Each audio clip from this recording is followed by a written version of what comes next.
Bienvenidos al podcast del día 21 de septiembre. En las efemérides de hoy recordamos la primera fábrica automovilística. En 1895 en Estados Unidos se abre la primera fábrica de automóviles. ¿Y esto por qué lo he querido señalar? Por la última noticia de hoy, que la veremos al final del podcast. La prohibición de los coches diésel y de gasolina en España ya tiene fecha, 2035. El vehículo consiguió que no fuese un lujo el transportarse, consiguió ser algo que facilite a todo el mundo, a las clases trabajadoras, a las clases dirigentes, el desplazarse, todos por igual, democratizó el transporte, nos permitió poder disponer de más tiempo para nosotros al abaratar el tiempo que dedicábamos a movernos, y sin embargo vemos cómo por cuestiones políticas algo que fue muy bueno para la sociedad, muy bueno para todo el mundo, lo quieren eliminar, lo quieren prohibir, quieren convertir el coche en un artículo de lujo que no esté al alcance de la mayoría. Empezamos con las noticias. La izquierda y el separatismo demonizan a Vox en el Ayuntamiento de Barcelona.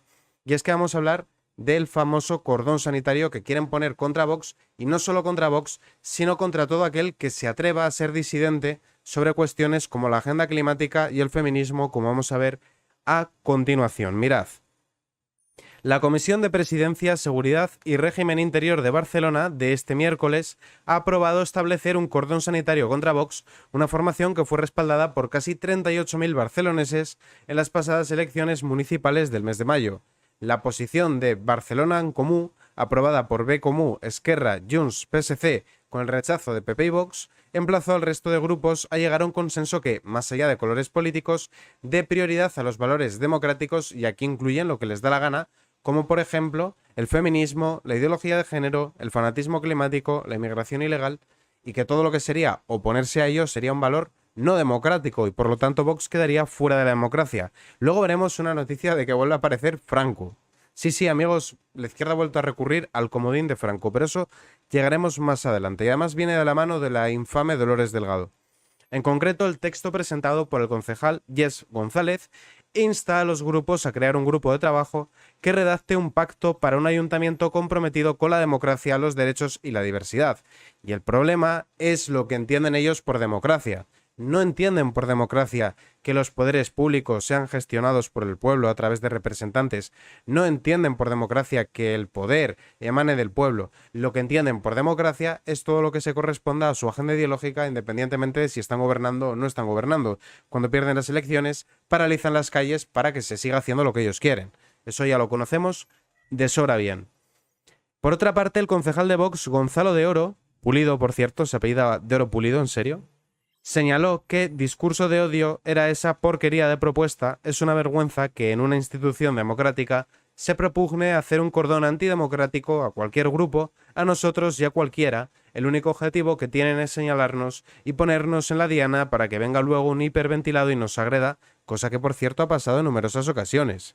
Esto lo hemos visto en Marina Leda, lo hemos visto también en Cataluña cuando Cecilio G, este rapero vinculado a Ada Colau, atacó una carpa de Vox. Lo hemos visto cuando recibieron a pedradas en Vallecas al mitin de Vox. Lo hemos visto varias veces. Unos son los que señalan y otros son los que tiran las piedras. Pero aquí hay más de un responsable.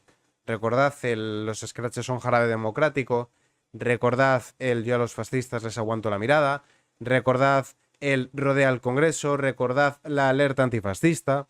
Cuando tú estigmatizas a una formación que representa a más de 3 millones de españoles diciendo que son fascistas de extrema derecha, habrá radicales que crean que no están atacando a otra persona, sino que están parando a un peligroso fascista. Continuamos con las noticias. Joyce se ha estrenado Pepa Millán en el Congreso de los Diputados y lo ha hecho a raíz de la propuesta de, bueno, la propuesta no, de la aprobación de que las lenguas cooficiales estén presentes en el Congreso. Que aquí hay que decir una cosa, se traduce al español, no se traduce, por ejemplo, una persona, Gabriel Rufián, que le hablen en vasco y le traduzcan al catalán. No, le traducen al español, con lo cual se podría ahorrar muchísimo tiempo, pero bueno, tiempo y dinero, pero es que esto es una política de gestos, no es una política pragmática, como todo lo que hace este gobierno. Pepa Millán, la portavoz de Vox en el Congreso de los Diputados, se ha convertido este jueves en una de las protagonistas del pleno en el que se ha aprobado el uso de las lenguas regionales en la Cámara Baja. La diputada de Vox ha sido una de las primeras en subir a la tribuna para defender las posiciones de su grupo, que de nuevo ha abandonado la sesión cada vez que un diputado independentista hablaba en alguna lengua regional, saltándose la legalidad, puesto que aún no se había aprobado ninguna modificación del reglamento. Concretamente se ha dirigido a un diputado que nació en el año 95, es decir, que tiene 4 años menos que yo, que dice haber sentido o haber sufrido represión por hablar el aragonés. El aragonés es un dialecto residual, y esto no lo digo como falta de respeto ni de ninguna manera, es que es verdad, que lo hablan en torno a 15.000 personas. Y no es oficial, o no era oficial, no es algo como el catalán, que sí que es verdad que en muchos hogares se hablaba. No se puede decir lo mismo del aragonés. Dudo mucho que un profesor le reprendiese por hablar en aragonés, porque dudo mucho que él fuese uno de los que hablaban aragonés. Se habla en algunas zonas del Pirineo. Es una lengua lengua más bien dialecto. Hay un vídeo de Radio Televisión Española donde entrevistaban a una comarca rural, en pleno invierno además, y les pedían que hablaran para ver el idioma, para que la gente lo conociese, y era más bien un dialecto del español. No llegaba a alcanzar la categoría de idioma porque se entendía prácticamente todo. Con lo cual no me creo yo que haya sentido algún tipo de represión. Más bien estaba haciendo el papelón de su vida. Aparte de que yo, nacido en el 91, jamás he sido reprimido por nada, como para que él con 4 años menos haya sufrido eso, como si estuviese hablando de épocas pasadas, ¿no? Millán, con algo más de un mes de antigüedad en el cargo, no ha defraudado y ha mostrado su lado más irónico para interpelar al gobierno por contentar a sus socios marginando el español en el Parlamento y dando pábulo a acusaciones de varios parlamentarios separatistas en los últimos días. Se ha dirigido al Ejecutivo para afirmar que van de la mano de un diputado nacido en los 90 como yo, que se quejaba amargamente de no poder hablar en aragonés. ¿Usted se cree que estamos aquí para darle apoyo porque un profesor le tenía manía en el colegio? No se preocupe, luego le damos un abrazo si quiere. Ironizando con el despropósito que ha supuesto todo esto, porque este chaval hablará en español y no ha sufrido ningún tipo de represión. Borja Semper avanza que el PP rechazará la propuesta de Vox para eliminar los traductores y los pinganillos en el Senado. El portavoz del Partido Popular y vicesecretario de Cultura y Sociedad Abierta del partido, Borja Semper, ha avanzado que su formación rechazará la petición de Vox para eliminar los pinganillos. Esto se suma a que el otro día empleara el euskera. Por una parte, el Partido Popular te dice que entiende esto un despropósito. Es más, hoy han entrevistado a Mariano Rajoy y ha dicho, si todo el mundo habla, bueno, como habla él, ¿no? Sí, si todo el mundo habla español, es innecesario que se use otro idioma. Pero luego la realidad es que ellos se están prestando a esta torre de Babel, a este batiburrillo, y ahora dicen que no van a recurrir el tema de los pinganillos. Para lo que sí que hay dinero, no hay dinero para Lela. No hay dinero para esos fármacos 50 en total que han sacado de la Seguridad Social. Pero sí hay dinero para esto, que es simplemente pues hacer un paripé, un teatrillo, y alejar a los políticos de toda la ciudadanía. En el Senado se reformó el reglamento para permitir que, en supuestos tasados, las lenguas oficiales autonómicas tuvieran un papel, y es razonable que sea así, ha dicho Semper en el Pleno, que ha aprobado el uso del catalán, el gallego y el euskera. Así ha adelantado que su partido rechazará la propuesta registrada por Vox. Continuando con otras noticias, os comentaba antes que ha vuelto a salir el comodín de Franco, y ha salido de la mano de Dolores Delgado. Dolores Delgado, quien fuera ministra de Justicia y pasó a ostentar la Fiscalía General del Estado. No vieron nada raro ahí, no vieron que esto socavara la separación de poderes. Dolores Delgado, la que era pareja de Baltasar Garzón, para llevar litigios de Venezuela, que cobró bastante, varios millones, y que no veían conflicto de intereses con que fuese la pareja de Dolores Delgado. Dolores Delgado, la que le hiciese la vida imposible al fiscal Estampa por estar investigando las tramas de corrupción. Esa misma Dolores Delgado saca ahora el comodín de Franco. Dolores Delgado pide investigar las torturas de la policía franquista mientras el gobierno negocia la amnistía del 1 de octubre. Y he querido traeros otra noticia, mirad. Bildu se desmarca en el Parlamento Vasco de una condena a los homenajes a etarras. Te repetirán varias veces que ETA está derrotada, que la derrotó Zapatero y que Bildu no es ETA. Muy bien, entonces ¿por qué Bildu se niega a condenar los homenajes a etarras? ¿Por qué Bildu exige como políticas que los etarras cumplan condena en cárceles vascas? ¿Por qué a Bildu se le dan los pésames cuando se mueren etarras? si no tiene nada que ver? Porque Bildu llevaba varios condenados por pertenecer a la banda terrorista ETA, algunos de ellos con delitos de sangre en sus listas. Pero fijaos la dicotomía. Por una parte, ETA, que dejó de matar hace unos 12 años, como quien dice ayer, no pasa nada si se le rinden homenajes. Pero por otra parte, el dictador que lleva muerto 25 y 23, 48 años, sí nos ponemos todos los días a hablar de él. Y estamos muy preocupados por él. Franco es de rabiosa actualidad.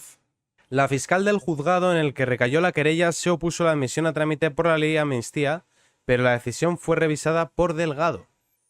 La Fiscalía ha solicitado a un juzgado que investigue las torturas de la policía franquista a un sindicalista en la comisaría de la Vía Laietana de Barcelona, mientras el ejecutivo de Pedro Sánchez negocia con el partido de Carles Puigdemont una amnistía para los del 1 de octubre. De hecho, ayer veíamos que lo que tenían pensado era que la amnistía llegue hasta Pujol, para que Pujol no pague por haber robado. El clan Pujol se quedaba al 3% de las transacciones económicas que se hacían en Cataluña. Una de las mayores tramas de corrupción que se han conocido en Europa, no en España, en Europa.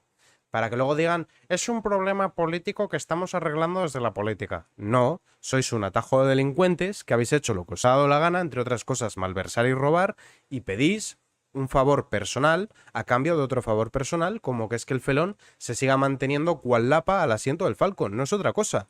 No intentéis venderlo como que esto es un conflicto político, porque no es verdad. El conflicto político lo habéis creado vosotros para tener un capital humano que emplear para chantajear. Y habéis adoctrinado a la gente para que cuando les digáis salid a la calle salgan. No es otra cosa.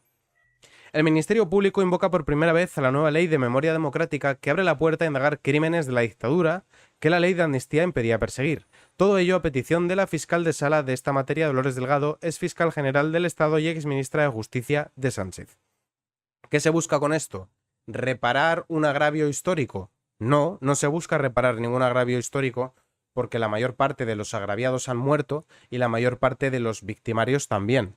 ¿A quién vas a perseguir? ¿Vas a ir a la tumba y le vas a tirar un tomate a la tumba y decirle malo, franquista, caca? ¿Qué vas a hacer? No. Esto se hace para hablar de herederos del franquismo, que seríamos las personas de derechas, independientemente de que no estemos a favor de dictaduras, y para decir que la izquierda es heredera de los represaliados y que la izquierda es la democrática, cuando hemos visto que en la Segunda República el PSOE con la CNT intentó dar un golpe de Estado, entre muchas otras cosas, por no hablar de que la mayoría de dictaduras que duran a día de hoy son de izquierdas, como puede ser el caso de Corea del Norte, como puede ser el caso de Cuba, como puede ser el caso de China.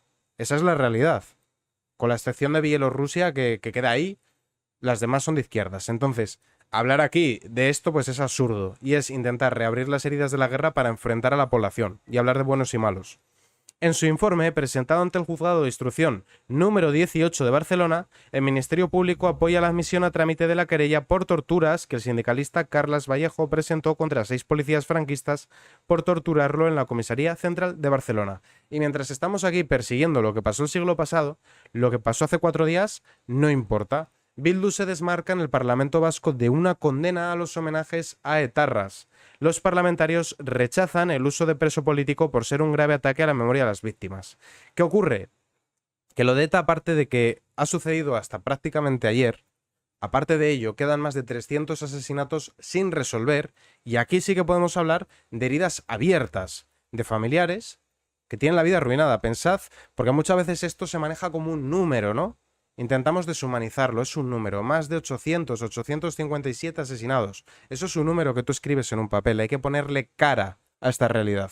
Hablamos de más de 800 familias que cuando se acerca el aniversario de que le arrebataran a su ser querido sufren. Estamos hablando de familias que cuando llega la Navidad, que es un momento de alegría, están tristes porque les falta alguien. Estamos hablando de personas que cuando se acerca el cumpleaños de la persona a la que han matado, dicen, ahora debería haber cumplido tanto. O debería de haber visto cómo crecía su hijo. O debería de haber estado presente con el nacimiento de su nieto. Hablamos de familias cuyo destino fue truncado por el terror de los independentistas marxistas. Porque ETA es un partido, es una banda que es marxista, no solo es independentista. Se habla de independentismo para de esta forma desvincularlo de la izquierda. No, ETA es un grupo de izquierda. Es, y hablo en presente porque Bildu es ETA. Continuamos. Todos los grupos del Parlamento vasco, salvo EH Bildu, han rechazado y condenado las iniciativas de homenaje o reconocimiento a presos y miembros de ETA, que lamentablemente se han vuelto a reproducir este verano en algunas localidades vascas. Llama la atención porque, si os acordáis del Elías Aúja, que era este colegio mayor, la Fiscalía entró de oficio porque, como novatada, los del colegio mayor le cantaban a las del colegio mayor y luego les respondían con otros cánticos. Era una novatada en la que se proferían todo tipo de frases que nos podrán parecer más o menos elegantes, pero que tiene un contexto de novatada y en el cual participaban todos, y además, cuando se preguntó a las supuestas agraviadas, decían: no, son nuestros amigos, esto se hace siempre, esto es una novatada, esto es normal. Bueno, pues ahí la fiscalía obró de oficio. Ella sola. Sin ningún problema. Sin ningún problema. Lo hicieron. Luego lo tuvieron que archivar porque era una tontería, era una bastada, eso no tenía recorrido. Y sin embargo aquí, bueno, pues esto no es enaltecimiento del terrorismo, esto es libertad de expresión, por lo visto. Y se me ocurren varios casos más que han sido tonterías, como el caso de la canción de Los Meconios e Infoblogger, donde parodiaban que la izquierda nos quiere devolver al 36, precisamente hablando del guerracivilismo que hemos visto con la noticia anterior. Ahí exigían desde medios de comunicación que obrara la fiscalía. Incluso Marlaska dijo: lo podrá estudiar la fiscalía. Y le dieron la vuelta como que Infoblogger y Los Meconios querían volver al 36, cuando precisamente estaban alertando de que es a donde nos quieren llevar. Los políticos consideran que otorgar la condición simbólica de preso político a personas que han atentado mortalmente contra la sociedad civil, cargos democráticamente elegidos o funcionarios públicos, es un grave ataque a la memoria de las víctimas y una manipulación política del terrorismo que ha padecido Euskadi. Sí, terrorismo que además yo antes os hablaba de las víctimas mortales. A esto hay que sumar todas las personas que fueron secuestradas, como fue el caso de Ortega Lara, todas las personas que fueron extorsionadas, obligadas a pagar impuesto revolucionario, toda la gente que vivió con miedo su vida diaria, con el temor de que les secuestraran o les pegaran un tiro por la nuca, las personas que se tuvieron que exiliar de su tierra. Fue mucho dolor, mucho daño el que se hizo. El PP ha llevado a la Cámara Vasca una moción sobre pancartas, brindis y homenajes a miembros de ETA en fiestas de localidades vascas, ya acordado en un texto con PNV, Partido Socialista de Euskadi, Elkarrekin Podemos, Izquierda Unida y Ciudadanos. Este ha sido aprobado también con el apoyo de Vox y el voto en contra de EH Bildu. Pero te repetirán que Bildu no es ETA, y luego veremos cómo el PSOE gobierna con ellos en Irún, veremos cómo Chivite entra en Navarra con el apoyo también de Bildu, veremos cómo aprueban con ellos la ley de memoria democrática. Veremos cómo les piden apoyo en los presupuestos. Todo eso que es una vergüenza, que es humillar a las víctimas, que es humillar en definitiva a todo el país, y que sin embargo se va convirtiendo en norma. Cada vez es más frecuente ver este tipo de homenajes y este tipo de actos. Entre otras cosas también porque le lavan el coco a los chavales. El Parlamento Vasco reitera sus pronunciamientos de rechazo y condena a las iniciativas de homenaje o reconocimiento a presos y miembros de ETA, que lamentablemente se han vuelto a reproducir este verano. Por último, considera necesario deslegitimar radicalmente cualquier expresión de enaltecimiento del terrorismo. Pero ¿cómo vas a hacerlo si luego tienes bueno, no sé cómo llamarlo, juntaletras, ni eso, al mercenario de la información Jordi Évole entrevistando a Josu Ternera, que también en su día entrevistó a Arnaldo Otegi? ¿O cómo lo haces si Pachi López se reunía con Otegi y se hacían fotitos? ¿O cómo lo haces si en Televisión Española se ha llevado a Otegi en prime time a entrevistarlo y blanquearlo y darle un masaje? ¿Cómo se consigue informar de lo que hemos sufrido en este país, lo que hemos pasado, si tienes ahí diría que la mayoría parlamentaria, desde Sumar hasta el PSOE, pasando por varios partidos independentistas, blanqueando a Bildu y diciendo que es un partido normal? Incluso un delegado del gobierno del PSOE dijo que que ha hecho mucho más por el bienestar de España a Bildu que el PP. Y se quedaban tan a gusto. Y les valía. Y lo decían. O bueno, hablábamos antes de Borja Semper. Borja Semper ha manifestado que estaría encantado de hacer acuerdos con Bildu y que tiene muchas ganas de debatir con los de Bildu y de hacer cosas con Bildu. Pues así es difícil, ¿no? Así es muy complicado. En el debate, el parlamentario del PP, Carmelo Barrio, ha denunciado que los actos de humillación a las víctimas del terrorismo de ETA no pueden ser tolerados por la sociedad democrática, y ha lamentado también que esos actos son jaleados y saludados por dirigentes políticos cuando son expresión de la radicalidad política de una parte política de este país que no ha sabido coger el tren de la convivencia, que todavía sigue pinchando las ruedas del tren. Asimismo, cree que los homenajes a los criminales son el mejor abono para la cultura del odio y se repiten año tras año, fiesta tras fiesta. Los fiscales, los policías no tienen capacidad de impedirlo y habrá que reformar las leyes. Seguramente sí que tienen capacidad de impedirlo porque el Código Penal reconoce como delito el enaltecimiento del terrorismo. Lo que falla aquí no son las leyes, lo que hay aquí es una falta de voluntad política por evitar que esto ocurra. Si aquí hubiese una voluntad política que se diga, mira, señores fiscales, trabajen en esto, o yo voy a abrir las diligencias contra esto, se arreglaba el problema. Y sobre todo y más especialmente, educar a las nuevas generaciones en lo que supuso el terrorismo de ETA. En este país hay personas cuya infancia consistió en que cada vez que había que subirse a un coche, había que mirar los bajos de ese mismo coche. En este país hay personas cuya infancia consistió en que cada vez que un familiar suyo llegaba tarde a casa porque había un atasco o lo que fuese, se ponían lo peor y pensaba que le habían secuestrado o le habían matado. En este país hay personas cuya infancia consistió en que no podían decir a qué se dedicaban sus padres. No se puede ahora decir de repente aquí no ha pasado nada, borrón y cuenta nueva, Bildu es una fuerza parlamentaria más, porque es mentira. Sería mentir a las personas. Lo que hay que hacer es enseñar qué fue lo que pasó. El 60% de los menores de 35 de este país no saben quién es Miguel Ángel Blanco, no lo reconocen en la fotografía. Y ahora tenemos una amplia mayoría de la sociedad que ve con buenos ojos pactar con Bildu cuando hace unos años salieron con las manos pintadas de blanco. Las mismas personas que se manifestaron contra ETA y plantaron cara al terror y no se dejaron extorsionar, ahora ven con buenos ojos pactar con Bildu, lo cual es para hacérselo mirar.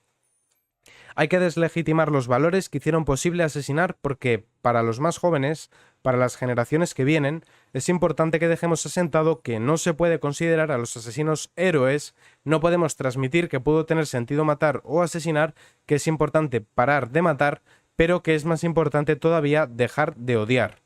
A esto yo recuerdo que de las primeras personas que se presentaron a nivel nacional, que comenzaron con el blanqueamiento de todo esto, aparte de José Luis Rodríguez Zapatero con las negociaciones y los chivatazos del caso Barfaisán, que se acabaron archivando, instruía por cierto Marlaska, en primera instancia un tal Garzón, precisamente la pareja de Dolores Delgado, para que veáis cómo todo está entrelazado. Pero una de las primeras personas que comenzó a justificar todo esto fue Pablo Iglesias. Pablo Iglesias, que salía ladrando que ETA tenía razones políticas. Que eso es justificar. Y había quien justificaba al que justificó, diciendo, Pablo Iglesias no quiso decir lo que estáis entendiendo. No, menos mal. Menos mal. ¿Qué quería decir entonces? ¿Qué quiere decir esa frase? Todos sabemos qué quiere decir eso, ¿no? Bien. Vamos a hablar ahora del cisma que se ha producido dentro del PSOE. Llevamos días siguiendo esto. Por cierto, ya han encontrado un casus belli. Vamos a ver esta noticia. Ferraz responde a Felipe González anunciando una consulta en el PSOE para que los militantes ratifiquen el pacto del gobierno y Ferraz pasa al ataque contra la vieja guardia del PSOE, los GAL, Filesa y lo que haga falta, las otras que os he enseñado por encima, hasta ahí las veremos después, pero deciros que ya tienen un casus belli para cargar contra Felipe González y contra Guerra, y se lo han puesto en bandeja desde una de sus terminales mediáticas, concretamente desde el programa de Susana Griso, ante la siguiente pregunta. La falta de rigor político de Felipe González a la... Bien, le está preguntando por Felipe González y está hablando de Yolanda Díaz, ¿vale? Yolanda Díaz habla de falta de rigor político por parte de Felipe González. A la hora de referirse a la amnistía. ¿La vicepresidenta? Bien, aquí le confirma que se refiere a la vicepresidenta y atención a la respuesta que ha dado Alfonso Guerra. Sí. Criticando falta de rigor político, jurídico. Sí. Ella. Sí. Claro, ella que fue la que se reunió con Puigdemont, que según el artículo 408, del 407 al 409 del Código Penal, la autoridad o funcionario que no persiguiera delitos, pues estaría incurriendo en un delito, ¿no? Pues mirad lo que dijo. Sí. Le habrá dado tiempo entre una peluquería y otra. Le habrá dado tiempo entre una peluquería y otra. Todos entendemos que se está refiriendo a que Yolanda Díaz está más pendiente de hacer postureo y el cambio de look tan dramático que llevó a cabo cuando ostentó la vicepresidencia, que ya se dejó el pelo largo, se lo onduló, empezó a vestir mejor, como delitos, el paripé de la plancha, el paripé del tren, todas estas cosas que son de cara a la galería, pero que no tiene más recorrido, ¿no? Bueno, pues Susana Griso da el pistoletazo a la cacería, mirad cómo le responde, y luego veremos cómo no solo desde otras formaciones que entroncarían Sumar, como puede ser Compromís, Podemos, etcétera, han cargado contra Guerra, sino incluso desde el propio PSOE. Un ratito. Este comentario, señor Guerra. Aquí le para, si os dais cuenta, aquí rápidamente le para, este comentario, es usted un poco machista. No se lo ha dicho porque sea mujer, todos sabemos que se lo ha dicho porque es la Fasionaria.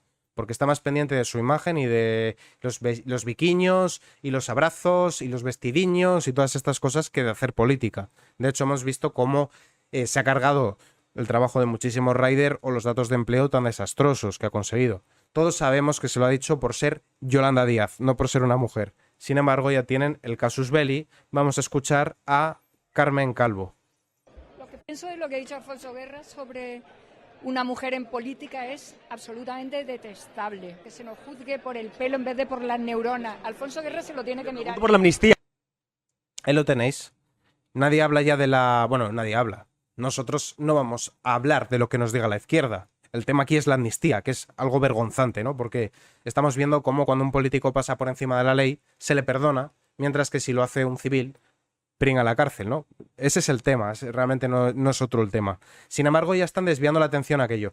Fijaos la rabia con la que hablaba Carmen Calvo, el desprecio que había en sus gestos. Pero el desprecio no es por lo que haya dicho, ni porque haya hablado de una mujer. El desprecio es porque ha osado contradecir a su reverendísima hermosidad Pedro el Magnánimo.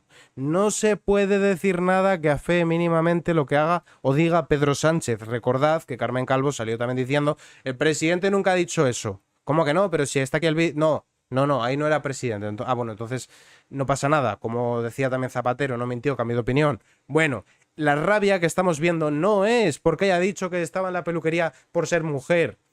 No, la rabia es porque ha osado criticar una política que le viene bien a Sánchez y al líder magnánimo, al líder maravilloso, al líder dadivoso, que es espléndido y que lo hace todo bien, no se le puede contradecir. Solo se puede decir: sí, Guana, qué guapo es usted, qué bien lo hace todo. Eso es lo que está pasando.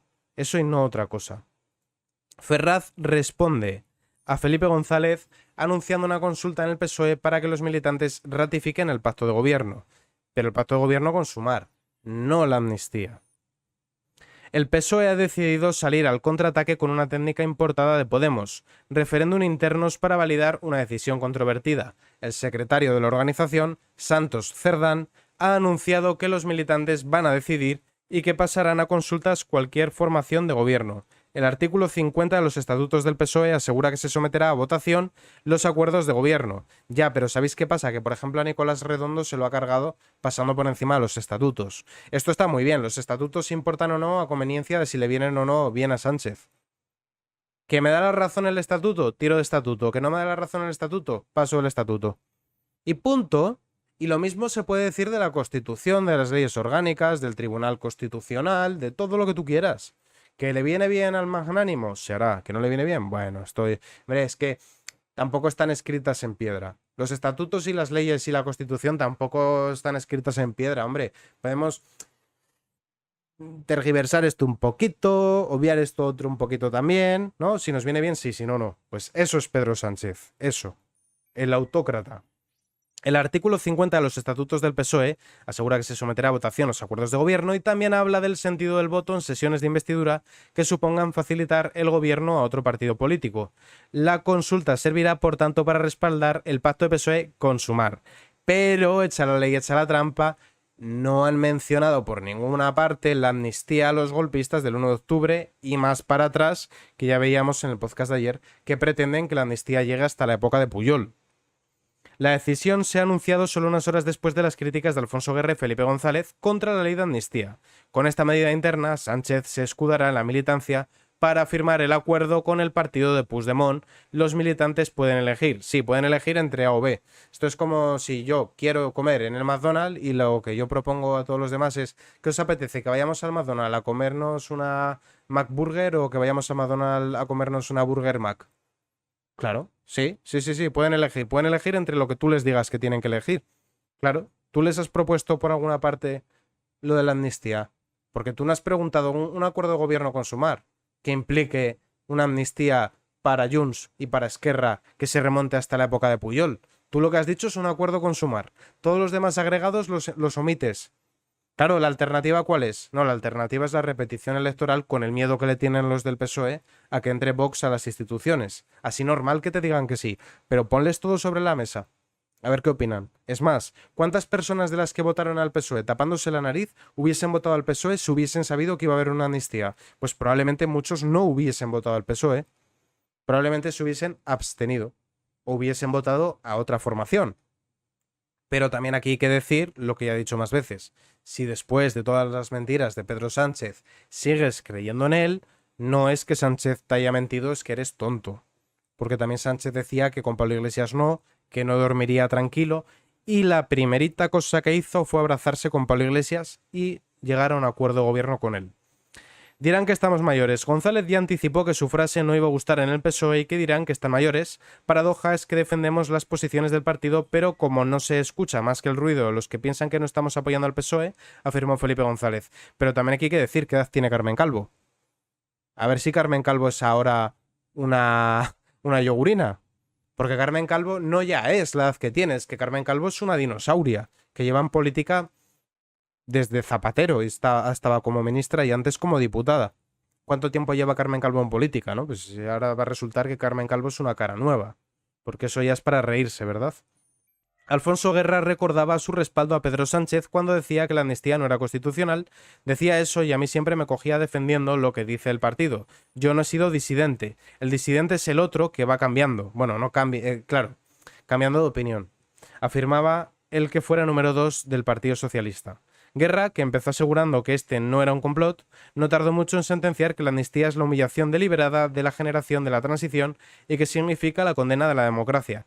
Pero también aquí hay que decir que han cooperado bastante los varones viejos del PSOE, los pesos pesados del PSOE, el PSOE de Felipe González justamente, de Guerra, de Corcuera, en que llegáramos a la situación actual. Sí que hicieron algo positivo, que fue alejar al PSOE del marxismo para convertirlo en un partido de centroizquierda homologable a los partidos de izquierda europeos, democráticos, y alejarse de esta forma de aquellos partidos que simpatizaban con la Unión Soviética. Eso fue una cosa buena, porque el PSOE, tanto en la Segunda República como en el exilio, fue un partido marxista y contribuyeron a suavizarlo, pero también han respaldado a Zapatero, que fue el que devolvió al PSOE a la radicalidad, y también han respaldado a Pedro Sánchez en actos de campaña, con lo cual aquí han tenido bastante culpa ellos, que también han contribuido a blanquearlo. Está bien que ahora alcen la voz y que protesten, pero hubiese estado mejor que lo hubiesen hecho antes o que directamente no hubiesen cooperado con este sinvergüenza, este mentiroso, este mitómano, en hacerse con el poder. Y como veíamos, Carmen Calvo inicia las hostilidades, pero no es la única. Van a rescatar la hemeroteca de aquel PSOE para cargar contra los varones de la vieja guardia. Ferraz pasa al ataque contra la vieja guardia del PSOE, los GAL, Filesa y lo que haga falta. Fuentes de la cúpula del PSOE rechazan hacer valoraciones sobre opiniones internas a favor o en contra de la amnistía, pero el entorno de Alfonso Guerra y los otros exdirigentes del partido denuncian una escalada de críticas teledirigida por la actual dirección. De hecho, ya veíamos que les llamaron momias directamente, ¿no? Una palabra, pues, peyorativa, como no se enteran, son mayores. Ya el abuelo chochea. Cuando en realidad lo que deberían hacer dentro del PSOE es valorar la sabiduría y la experiencia que tienen. Ferraz se ha lanzado en tromba contra la vieja guardia del PSOE. La expulsión de Nicolás Redondo ha dado paso a una escalada de ataques contra Alfonso Guerra y Felipe González por el rechazo de ambos a la amnistía que Pedro Sánchez negocia con Puigdemont y los calificativos como el de desleal. Las críticas a Guerra y González han llegado en forma de declaraciones y comentarios de los líderes socialistas afines al PSOE. El entorno de Guerra admite a voz populi que la orden de atacarles existe y que probablemente se recrudecerá en los próximos días. Algo hay ahí, reconocen. El expresidente y exvicepresidente del gobierno han visto y leído artículos en la prensa de izquierdas vinculando su legado a los GAL y el caso Filesa, y recuerdan que hay comentarios de militantes en grupos del partido pidiendo su expulsión. No es una casualidad, hay una escalada de ataques, afirman desde el entorno de otro dirigente de la llamada vieja guardia socialista. Usarán los GAL, Filesa y lo que haga falta. Desde Ferraz, por su parte, aseguran que no hay orden de nada. Fuentes de la cúpula del PSOE aseguran a este diario que la Ejecutiva Federal no hace comentarios, vale, pero la realidad es esto, es que, insisto, fijaos en la cara de asco y de odio. Quiero, no tanto las palabras, bueno, sí, las palabras y el tono en el que lo dice, de desprecio, pero quiero que os fijéis en la cara de asco de Carmen Calvo. Pienso en lo que ha dicho Alfonso Guerra sobre una mujer en política es absolutamente detestable, que se nos juzgue. ¿Cómo carga la palabra detestable? Detestable. Y el rostro detestable. Por el pelo en vez de por las neuronas. Alfonso Guerra se lo tiene que mirar. Por la amnistía. La cara de odio, ¿eh? Es que eso ahí se ve, no vamos a hacer críticas. Por su parte, Comisiones Obreras le ha dicho a Yolanda Díaz que no les involucre en el tema de la amnistía. Comisiones Obreras se borra de la amnistía de Yolanda Díaz. Una mesa con patronal y sindicatos ni está ni se la espera. Y continuando, Felipe González y Guerra destrozan al desleal Pedro Sánchez. No puede haber amnistía ni nos podemos dejar chantajear. Los históricos socialistas claman por un acuerdo entre el PP y el PSOE que aparte a los nacionalistas y a los independentistas de la gobernabilidad del país y atisban la salida del presidente. Esta situación no durará. Una declaración de guerra, el expresidente Felipe González y el exvicepresidente Alfonso Guerra han despachado este miércoles contra Pedro Sánchez y la deriva del PSOE por abrirse a otorgar una amnistía a los cargos del Procés pendientes de juicio para revalidar el gobierno con los votos de Junts y el resto de partidos independentistas. Si Ferraz expulsó a Nicolás Redondo por opiniones más suaves, aunque en la misma línea, los órganos del PSOE tendrían que expulsar a González y Guerra ipso facto. Si hace esto, probablemente sería el final de Pedro Sánchez. A mí me gustaría que expulsara a Felipe González y a Alfonso Guerra, no porque esté de acuerdo o me parezca bien, sino porque eso sería pegarse un tiro en el pie. No a nivel del partido, que lo tiene atado y bien atado. Ya veíamos como en el Congreso 40, que tuvo lugar en Valencia, Pedro Sánchez cambió los estatutos para nombrar a dedo a la gente. También hemos visto que Nicolás Redondo lo expulsó a dedo. Nombra a dedo, expulsa a dedo, nada nuevo bajo el sol, sino porque esto vende muy mal. Vende muy mal para aquellas personas que han votado al PSOE tapándose la nariz. Eso podría suponerle un duro varapalo.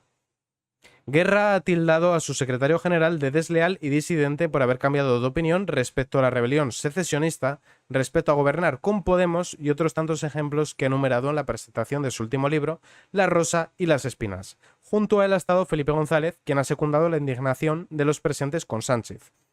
No puede haber amnistía porque no es aceptable políticamente y no entra en la Constitución. No podemos dejarnos chantajear. Tanto Guerra como González se han declarado defensores del PSOE por sus palabras. Y ahora ya vamos a entrar en otro bloque de noticias y vamos a ver precisamente el resurgir de los CDRs. Esto es algo que muchos hemos advertido. El independentismo catalán estaba derrotado y al resultado electoral del 23, me remito, han obtenido uno de sus peores resultados electorales. No les daba ni para crear grupo parlamentario propio. El PSOE cedió 2 diputados a Junts para que tengan un grupo propio y puedan cobrar las subvenciones, mientras que Sumar le cedió 2 a Esquerra para lo mismo, para que tengan un grupo parlamentario propio. No habían sido refrendados en las urnas, no contaban con el apoyo popular, el independentismo estaba agotado y desinflado, y sin embargo, Sánchez y Yolanda Díaz han decidido darles un balón de oxígeno. ¿Cuál ha sido el resultado? Los CDR resurgen ante la amnistía y el 1 de octubre asediarán la comandancia de la Guardia Civil en Barcelona.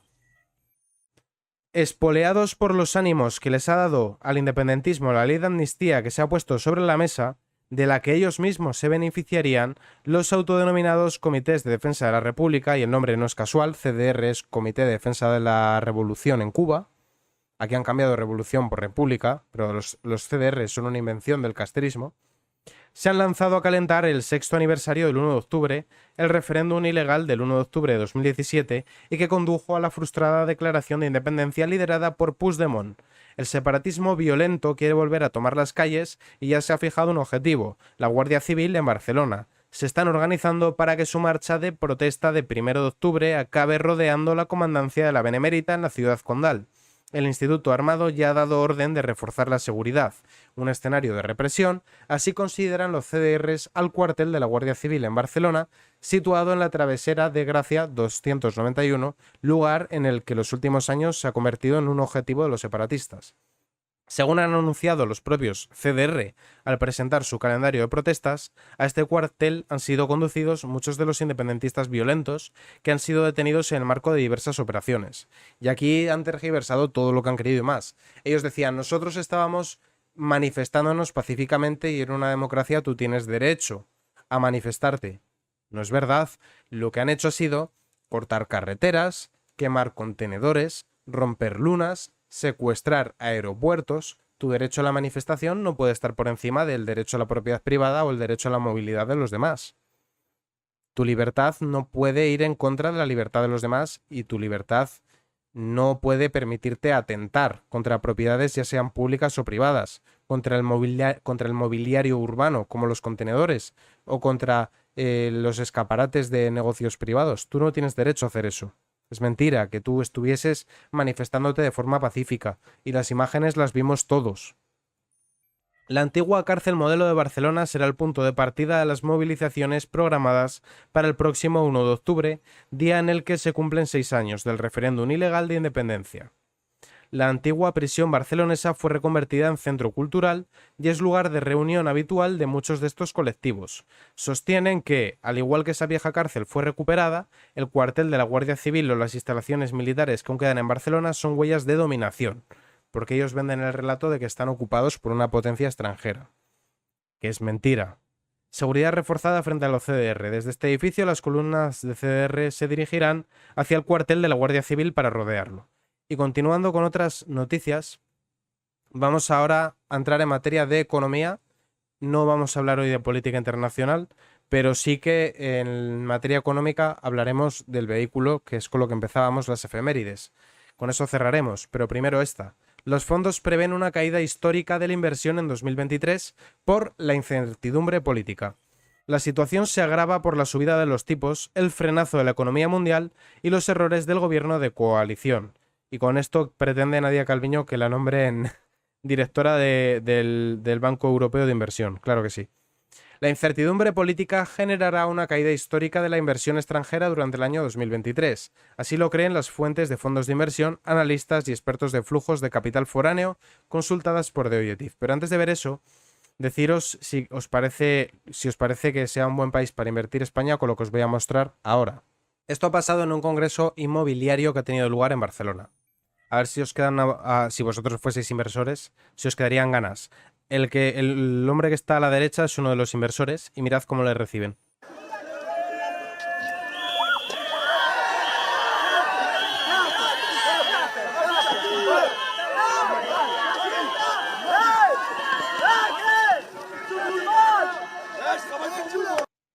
Activistas por el derecho al hogar se manifiestan contra los asistentes a un congreso inmobiliario en Barcelona.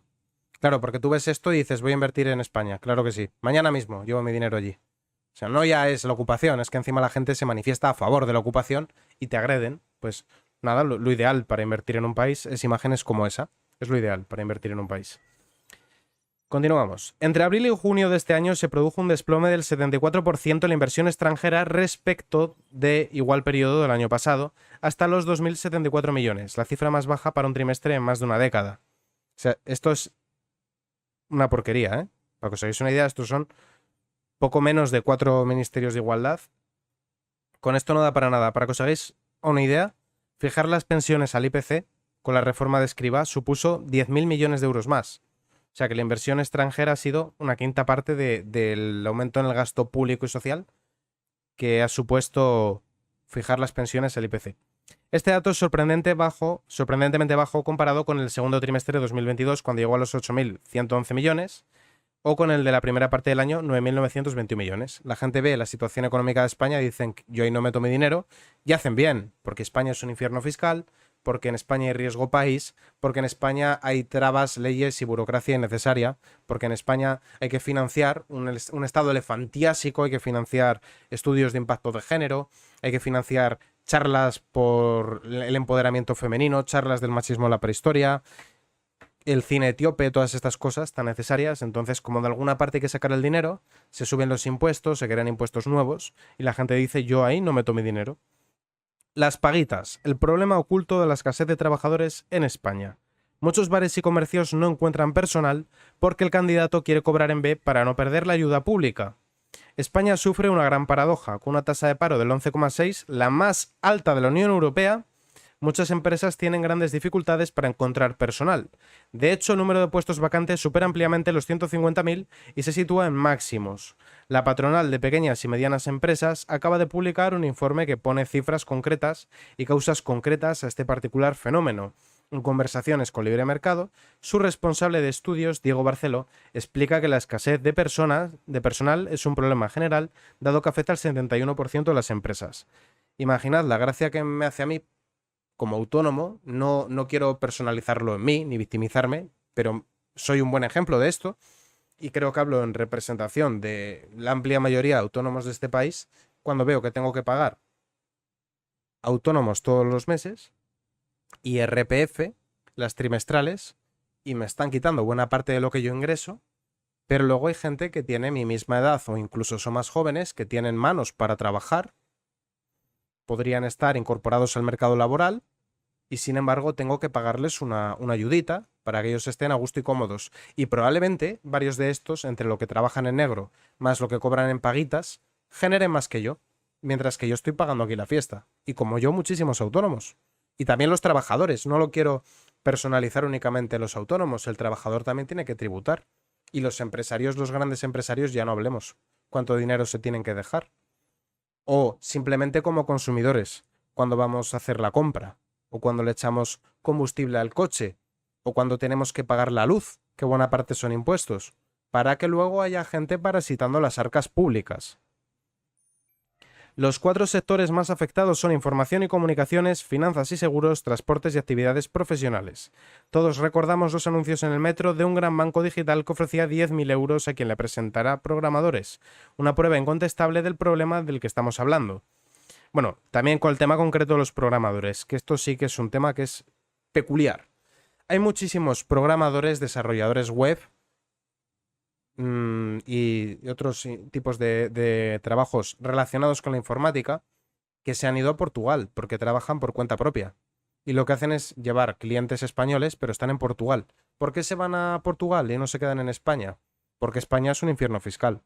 Lo que hablaba yo antes. Tú tienes que pagar. Es que pensad lo siguiente. Un autónomo que trabaje como programador o desarrollador web, vamos a decir desarrollador web, y que en momentos periódicos tenga que contratar a gente, darles de alta en la seguridad social, porque tiene un pico de producción y a lo mejor una vez al año tiene que entregar varios proyectos a varios clientes. Y le entra una gran cantidad de dinero. Tampoco es que sea alguien que nada en la abundancia, pero sí que le entra una gran cantidad de dinero y tiene que promediar y de hecho tiene que ser inteligente, reinvertir parte de ese dinero en su negocio e ir guardando para vivir el resto del año. No puede vivir al día, no se lo puede permitir, tiene que guardar. Claro, entra en otro tramo ahora con la reforma que han hecho y el Estado le va a confiscar buena parte de lo que genera. ¿El qué va a hacer? O ella, pues irá a Portugal y tiene todo el sentido del mundo que se vaya a Portugal. Claro, luego no encuentras programadores aquí, en España, normal. Además, las dificultades son aún mayores en el caso de las pymes, porque las empresas más grandes son las que pueden pagar mayores salarios. El salario medio de las empresas grandes es 2.200 euros y en las pequeñas 1.620. Salario medio, ¿eh? No quiere esto decir que todo el mundo cobre esto. Aquí entran por medio gente con nóminas más altas. Las empresas pujan por los pocos candidatos disponibles.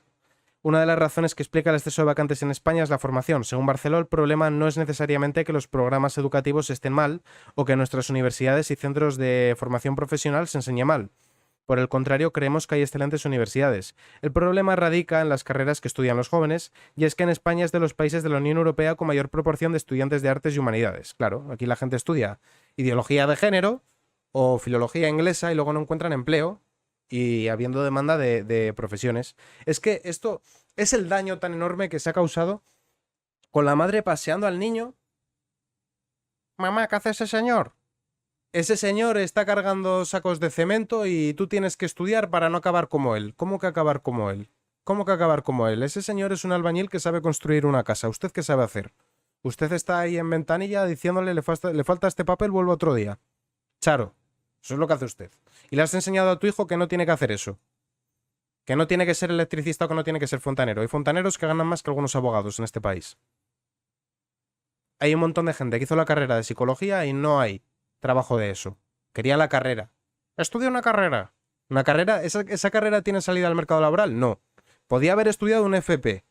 Y ahora él llevaría su trabajo, tendría ingresos para vivir dignamente. No es indigno ser fontanero, no es indigno ser electricista, no es indigno ser peón agrícola. Pero, sin embargo, por clasismo, hemos creado en la mente de los jóvenes la idea de que todo el trabajo que implique cierto esfuerzo físico es malo. Y que no, que hay que hacer una carrera de humanidades. ¿Para qué? ¿Para que luego se tire 10 años opositando para al final no sacar la oposición? Para eso.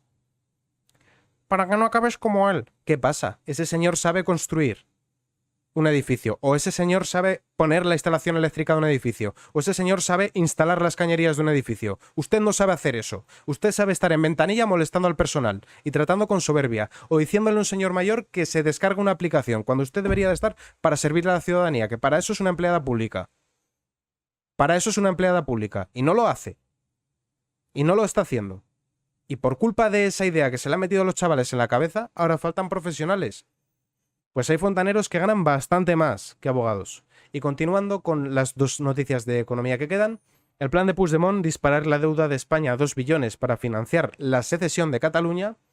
La última exigencia planteada a Pedro Sánchez es el abono por parte del Estado español de 450.000 millones de euros, es decir, casi la mitad del PIB de España, por una supuesta deuda histórica de España con esa región. ¿La deuda cuándo la llevó a cabo España? Pregunto, ¿en la Segunda República, cuando se pasaron por alto los excesos que empezó a cometer el incipiente independentismo catalán? ¿En el franquismo, cuando al que recibían entre aplausos les llevaba a las fábricas de Castilla para que estén contentos y no se quejen? ¿O en la transición, cuando se les permitió meterlo de nacionalidades en la Constitución? ¿O con Aznar, que les entregó la competencia de educación? ¿O con Zapatero, que hicieron el Estatut de Cataluña? ¿O con Sánchez, que ha indultado? ¿Cuándo se ha cometido ese agravio a Cataluña? Porque yo no me he enterado. Yo, al contrario, lo que he visto es que siempre se les ha dado un trato de favor. Incluso en plena industrialización, España estuvo a la cola de ese proceso por el interés de los burgueses de la textil catalana, que impidieron que España se incorporara al resto de economías y que se industrializase y se desarrollara, porque ellos querían el oligopolio, querían que no entrasen productos de fuera, querían que no entrase tecnología de fuera, querían ser ellos quienes lo llevaran a cabo. Esa es la realidad. Y ahí están los libros de historia. Tú puedes darle la vuelta y decir que no es así, pero la realidad es que no ha habido agravio ninguno. Desde que Sánchez está en la Moncloa, España ha visto disparar su deuda pública en más de 200.000 millones, El endeudamiento público ya supera los 1,5 billones, es decir, el 150 del PIB. Y ahora pretende Puigdemont que se sumen 450.000, que sumarían los 1,53 billones de nuestro país, es decir, que nos pondríamos en 2 billones. La deuda histórica es un clásico de los partidos nacionalistas. Y ahora ya la última noticia de economía del día, y con ello la última noticia del podcast del 21 de septiembre. La prohibición de los coches diésel y de gasolina en España ya tiene fecha 2035. 2035 es el año clave en el que, si nada cambia, los fabricantes no podrán vender más coches con motor de combustión que utilicen la gasolina o el gasóleo como carburante. No obstante, Europa ha dejado una ventana abierta a los combustibles sintéticos. Con esto lo que se conseguiría es que el vehículo propio sea un artículo de lujo que no esté al alcance de la mayoría, porque únicamente se podrían utilizar coches eléctricos que por su precio prohibitivo serían solo para los que más tienen, y nosotros volveríamos a tener que movernos en transporte público que funciona de aquella manera o en bicicleta. Y con esto acabamos el podcast del día 21 de septiembre. Muchas gracias a todos por verme.